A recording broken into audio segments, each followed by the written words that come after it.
Okay, I'm going to do a voiceover for this. This is exclusively for the Patreons. And here I'm starting with a paper pattern I get printed at Kinko's. It's about $6 each. And I comically pull it away. I have spray glue on it.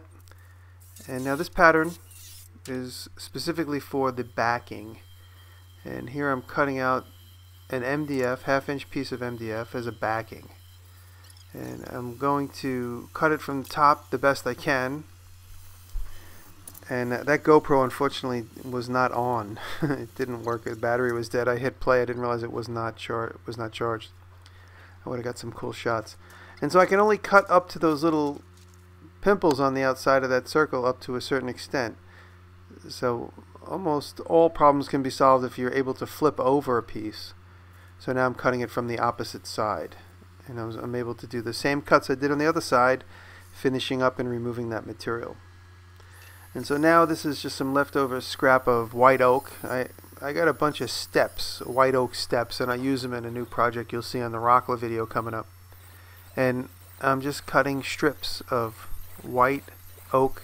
You'll see there's some quarter sawn little pearls in there. But I'm really just going for that oak texture. And this is kind of reminiscent of an oak charred barrel, because this was whiskey. And everybody at the whiskey companies love when you remind them about the whiskey barrels. So that's why it's nice to use white oak here in this case. And I'm just using 23 gauge nails, keeping them in place. A couple of people asked in the comments why would I glue them and nail them. Because by gluing them they're not going anywhere, and by nailing them I can go right to the next step. There's no reason to just nail them because then they pop right off. So gluing them and nailing them will ensure that I could work fast, and they're going to stick there in the long term. So now I'm just cutting them close with a flush cut. Whenever you do a flush cut, it's really advantageous to not burning the blade out if you only cut as little material as possible. So especially if it's like about half as thick as the diameter of the bit, you really get some clean, easy cutting going. A couple of little pieces there, they popped off. I glued them right back on after the camera was off. And so I'm just flush cutting up what is still overhanging up to the MDF. And now I paint this black. This is just black latex paint. I flood it on there because I want all the cracks to fill in. And I flood it on the edge because I want to seal the edge of that MDF. And then I put this aside and I get right to bandsawing out the letters. And that dries in a semi-gloss. You can still see some of the texture will show up much later once it dries. And now these are 11 gauge or 1/8 inch thick brass. Just it's called shell casing brass, shell brass. I guess that's supposed to mean it's the same shells as like a bullet shell. Same type of brass. I got it at metalsonline.com, and now this is just old school sign work, just spraying down and nesting the letters as best as I possibly can. And this is all going to get cut on the bandsaw. And then I'm going to cut inside the letters with my new concept saw. And I just cut away as much as I can, and I get started. I just start breaking it apart, looking for any connections where I can cut the very first thing. And kind of like the way I paint, which is I start at one side and I just kind of let that paint envelop something. I try to do the same thing with this bandsaw lettering, which is basically just start at one side and work my way completely to the other side. It's the best way to kind of stay organized and just to kind of see your progress as you go. The beginning of this little segment started with a 1/2 inch or 1/4 inch thick blade on there. Yeah, 3/8 inch thick blade, I think it was. And now I'm at an 1/8 inch thick blade. This 1/8 inch thick blade cuts much better. I can get into more deeper spots. But you will notice how I cut some of these keys and some of these little portions. I just basically use the teeth to remove material. Now with these broader letters, this is a little bit easier. I can cut these letters out really fast. And the whole entire time I'm trying to leave the line. I try to leave the line. It's a good practice if you're going to start experimenting with cutting with letters. Try and leave the line, because this way you still gives you some insurance that you can kind of clean it up if you get a little crazy. So if you shoot for leaving the line, your letters will always look pretty good. And if you notice with the circle how I never stop moving. The entire circle is moving the entire time. I never stop. And that way it ensures you a nice, clean, long, straight cut. Straight as in no pauses. And now I'm going to use this coping saw. I use a superfine jeweler's saw blade. I get my jeweler's saw blades at Contenti online. There's a lot to choose from and they're really cheap, so I just buy a bunch of every different style. And I just try them for different things. So I always buy a variety. When there's too many things to figure out what to choose, I just buy a variety. And I found in the past when I bought jewelry saw blades, I never bought enough. So this last time I bought like 200 just to have. And they come in packets of 10, I think.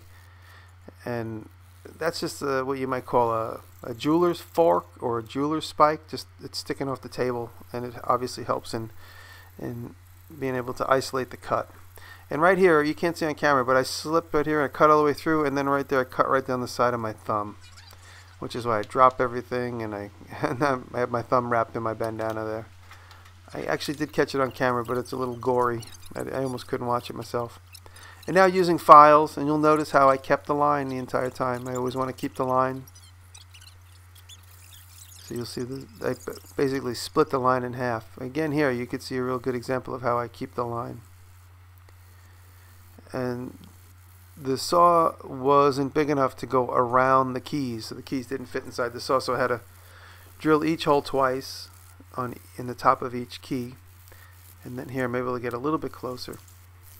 And I'm just using some good files. I have so many files. Every time I see files, I buy them. And when I'm doing something like this, I end up pulling out 20 of them. Because I'm like, let me try this one, let me try this one, let me try this one, let me try this one. And then I always find the one that works the best. And now these are all the smaller letters. I kind of had it in my mind I was going to cut them all completely out with this coping saw, but that just would have taken too long. So I just resorted to cutting the insides out only. And now here you notice how I just nibble away. I'm nibbling away, leaving the line, nibbling away. I could always take more of that line away. Here I had like a little, tried with that piece of wood as a backstop, because you see that hole around the blade is a little big. Leaving the line, you see it? And I also leave kind of like a hair thin piece of white paper in some cases. And getting inside those S's, I had no choice but to nibble away the material. Nibbling away. Now you see there's a piece of plexiglass, and that's to keep some of the letters kind of getting stuck and hung up on that big hole around the bandsaw blade, around that little plate. And so this gives me a zero clearance. And you can see it is wobble the blade around, move the blade around a bit, and it made that zero clearance more open. Another thing, you notice how I'm leaving the letters stuck together. It gives me more material to hold while I'm cutting. If I had just the E, it would be a little bit more difficult. Not impossible, but just more difficult. So you see how I'm doing all the hard work before I cut it away from the pack. And there. And now here I am. I have the whole series of letters cut. And I'm just double checking, making sure that everything's looking good. At first I wasn't really feeling this brass. It just did not look good. But then once I started to do this directional sanding on it, it really came to life. It looks a lot like the graphic that I've seen of this particular sign quite a bit. Whenever they make this graphic, they always put in the phony Photoshop shine on the letters. And by me cutting those straights into it, or rather sanding those straight brush marks into them, it really mimicked the graphic that you see printed sometimes. And now I had these big rings. I had 3 on the outside, 2 on the inside. And I broke them into sections of 5 based on the points of this star. And it was a good way to keep them organized. So I had the 5 sections of the star, and then the 5 dental strips, and then the 5 inside strips. It was a way to keep them organized together. And I had to cut this and do this all 5 times, and then 4 times in the middle. But there was only the dental on the outside ring. And at this point, like many of the projects I do, I'm not 100% sure where I'm going. I just know that at least these need to be cut out. Regardless of where I'm going, all this still has to happen. So without a perfect plan, I just keep moving forward. I'm not going to get too hung up on exactly what has to happen next, but I know that that has to happen regardless of anything else. So now once I laid them down, I'm like, you know what, I should solder them together.